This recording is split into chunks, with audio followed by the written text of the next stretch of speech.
Hello दोस्तों, नमस्कार। कैसे हैं आप सब? उम्मीद करता हूँ आप लोग मस्त होंगे, स्वस्थ होंगे। दोस्तों, आज की इस वीडियो में मैं किसमें से बायोलॉजी का आपका जैव प्रक्रम जिसमें जीवों में पोषण के मैं 10 एकदम मोस्ट वीवीआई प्रश्न लेकर आया हूँ आप लोगों को, जो कि इस बार के परीक्षा में 100% आने की संभावना लगता है। आप लोग इसे अवश्य देखें, मात्र 10 ही है। कौन सा चैप्टर से? तो जैव प्रक्रम में से जीवों में पोषण जो आपका है, उसमें से आपका जो 10 प्रश्न हमने अच्छी तरीक़ा से आप लोगों के लिए यहाँ पर लेकर आया है, वीवीआई जो आपका है, ठीक? तो देखिए, सबसे पहले हम लोग पहला प्रश्न की ओर चलते हैं। देखिए, पहला प्रश्न कह रहा है, देखिए पहला प्रश्न कह रहा है कि मानव में पाचन आहार नाल के किस भाग से संपन्न होता है? कह रहा है कि मानव में पाचन आहार नाल के किस भाग से संपन्न होता है? तो देखिए, पहला ऑप्शन है आपका अमाशय, दूसरा है आपका ग्रासनली, तीसरा है मुख गुहा और चौथा आपका क्या है? इनमें से कोई नहीं, यानी नॉन। तो देखिए, मानव में जो पाचन आपका है, मानव में पाचन आहार नाल के आपका मुख गुहा से संपन्न होता है। कहाँ से संपन्न होता है? तो आपका मुख गुहा से संपन्न होता है, ठीक? समझ गए? कहाँ से? मुख गुहा से। अब देखिए, अगला प्रश्न आप लोग देखिए। दूसरा प्रश्न क्या कर रहा है? एचसीएल का स्राव किससे होता है? एचसीएल जो आपका है अम्ल, एचसीएल का स्राव किससे होता है? तो देखिए, मानव पाचन तंत्र में एचसीएल का स्राव अमाशय, पहला नंबर ऑप्शन है, ए नंबर ऑप्शन अमाशय, बी है अग्नाशय, सी है यकृत और डी है छोटी आंत। तो एचसीएल का स्राव आपका कहाँ से होता है? तो आपका अमाशय से होता है। इस बात को हमेशा आप लोग ध्यान में रखिएगा, ठीक? एचसीएल का स्राव कहाँ से होता है? अमाशय से होता है। देखिए, अब तीसरा प्रश्न देखिए, यहाँ पर तीसरा प्रश्न आप लोग देखिए। तीसरा प्रश्न कह रहा है कि मानव पाचन तंत्र के सबसे लंबा भाग कौन है? मानव पाचन तंत्र के सबसे लंबा भाग कौन है? तो यहाँ पर देखिए, हम लोग को ऑप्शन में दिया हुआ है। ए ऑप्शन में क्या है? अमाशय, बी में आपका बड़ी आंत और सी में आपका छोटी आंत और डी में नॉन ऑफ दीज है आपका, ठीक? तो यहाँ पर कह रहा है कि मानव पाचन तंत्र के सबसे लंबा भाग कौन है? तो सबसे लंबा जब कहे तो आप लोग एकदम डायरेक्ट इसको छोटी आंत में ही टिक मार दीजिएगा। किसमें? छोटी आंत में। समझ गए? यहाँ पर किसमें? तो छोटी आंत में आपको उसको टिक लगा देना है, ठीक? छोटी आंत मानव पाचन तंत्र के जो है सबसे लंबी भाग होती है, ठीक? अब देखिए, चौथा प्रश्न की ओर हम लोग चलते हैं। चौथा प्रश्न में देखिए क्या कर रहा है? पौधा में पोषण किस प्रक्रिया द्वारा संपन्न होता है? पौधा में जो पोषण है वह किस प्रक्रिया द्वारा संपन्न होता है? तो देखिए, ए नंबर ऑप्शन में दिया गया है वाष्पोत्सर्जन, बी में प्रकाश संश्लेषण और सी में ए और बी दोनों है और डी में आपका नॉन ऑफ दीज है। तो यहाँ पर देखिए, कह रहा है कि पौधों में पोषण किस प्रक्रिया द्वारा संपन्न होती है? तो यहाँ पर आप लोगों को यह बात को हमेशा ध्यान में रखना है कि वह प्रकाश संश्लेषण प्रक्रिया द्वारा ही संपन्न होती है। समझ गए यहाँ तक आप लोग? अब देखिए, अगला प्रश्न आपके सामने यहाँ पर है। देखिए, अगला प्रश्न क्या है? अगला प्रश्न आपका है कि अमीबा किस प्रकार का जीव है? देखिए, अगला प्रश्न, अमीबा किस प्रकार का जीव है? तो यहाँ पर देखिए, ए नंबर ऑप्शन में है प्राणी संपोषी, बी में है मृतजीवी, सी में है परजीवी और डी में है सभी। तो अमीबा जो आपका है वह एक प्रकार के प्राणी संपोषी जीव है। उसे प्राणी संभोजी जीव भी कहा जाता है। कौन सा जीव? प्राणी संभोजी या प्राणी संपोषी। यह प्राणी संपोषी जीव है। यह आपका प्रश्न संख्या ए सही हुआ, ठीक? आपका ऑप्शन ए हुआ सही।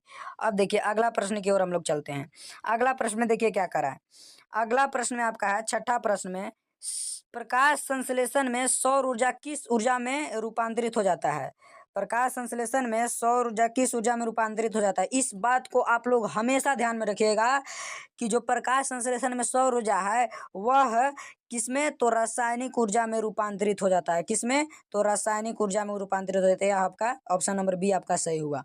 अब देखिए, आगे हम लोग देखते हैं। सातवां प्रश्न देखिए आपका क्या कर रहा है। सातवां प्रश्न कह रहा है कि सातवां क्या है? स्टोमाटा के बंद होने तथा खुलने की क्रिया को कौन नियंत्रित करता है? स्टोमाटा के बंद होने तथा खुलने की क्रिया को कौन नियंत्रित करता है? तो देखिए, यहाँ पर ए नंबर ऑप्शन में क्या करा है, रक्षी कोशिका, बी में जाइलम, सी में फ्लोएम और डी में नॉन ऑफ दीज। तो स्टोमाटा जो आपका है उसे हम हिंदी में रंध्र भी कहते हैं।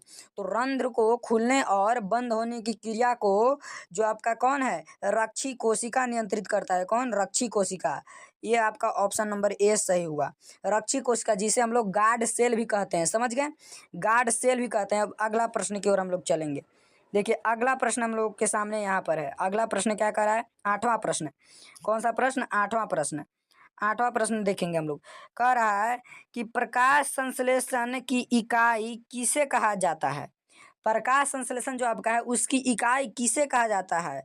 तो ऑप्शन नंबर ए में आपका क्या है, ऑप्शन नंबर ए में स्टोमाटा, बी में हरित लवक, सी में क्लोरोफिल और डी में नॉन ऑफ दीज।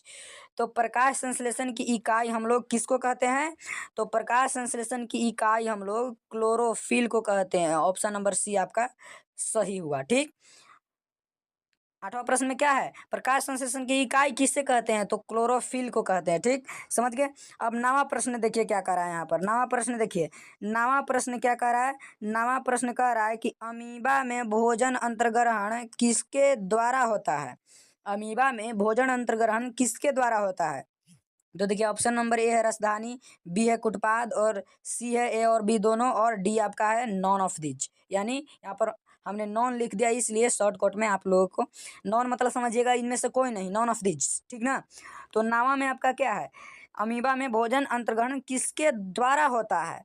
तो किसके द्वारा जब बात हो गया तो यहाँ पर कुटपाद द्वारा होता है। कुटपाद जिसे हम लोग सीडोपोडिया भी इंग्लिश में कहते हैं। ठीक, तो ऑप्शन नंबर बी आपका सही हुआ। किसके द्वारा होता है, तो कुटपाद द्वारा होता है। अब देखिए यहाँ पर 10वां में देखिए, 10वां प्रश्न देखिए आप लोग। 10वां प्रश्न क्या कर रहा है, 10वां कर रहा है, 10वां प्रश्न कर रहा है यहाँ पर देखिए। 10वां प्रश्न की प्रकाश संश्लेषण पौधा के किस भाग में संपन्न होता है या किस भाग में होता है, कोई दिक्कत नहीं। प्रकाश संश्लेषण पौधा के किस भाग में होता है। तो ऑप्शन नंबर ए आपका है जड़, बी है पत्ती, सी है सूखे छाल और डी है नॉन। ए आपका क्या है, जड़ है, जड़, पत्ती, सूखे छाल, नॉन। तो आप लोगों को यहाँ पर ऑप्शन नंबर बी को टिक करना है। यहाँ पर देखिए पत्ती, पत्ती देखिए प्रकाश संश्लेषण की प्रक्रिया पौधा के किस भाग में होती है। यदि आपके सामने यह प्रश्न आ जाए तो वह क्या होगा, पत्ती में होती है। ऑप्शन नंबर बी आपका सही हुआ। तो मैं उम्मीद करता हूँ आप लोगों को यह 10 प्रश्न अच्छी तरीका से समझ में आ गया होगा और आप लोगों को लगभग याद भी हो गया हो। 10 मैंने प्रश्न आप लोगों के लिए VVI ढूंढ करके यहाँ पर आप लोगों को बताया। इसमें से यदि प्रश्न आएगा तो आप लोग उसको अच्छी तरीका से उत्तर दे दीजिएगा, मेरा यह उम्मीद है। तो आप लोग यह वीडियो में अंत तक बने रहे, इसलिए आप लोगों को बहुत बहुत धन्यवाद देना चाहता हूँ, बहुत बहुत धन्यवाद देना चाहता हूँ। और अगली वीडियो में आप लोगों को इसी तरह से VVI, कौन सा VVI यानी वेरी वेरी इंपॉर्टेंट प्रश्न को आपके सामने अच्छी तरीका से बताऊंगा। धन्यवाद।